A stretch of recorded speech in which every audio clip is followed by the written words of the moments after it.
अस्सलामुअलैकुम, मैं हूँ अली और ये है मेरी बहन सारा, जिसका काम है मेरी शिकायत करना। और ये है मेरी मामा, इनको सब उट्टू मामा कहते हैं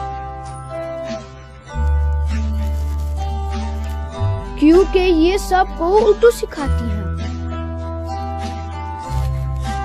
मुझे लगता है कि वो क्रेजी हैं, लेकिन उर्दू ना बोलो तो मम्मा नाराज होती हैं। ये है मेरे टिमी मामा, इनका काम है खाना,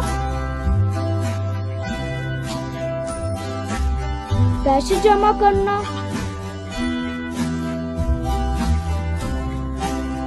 और सोना।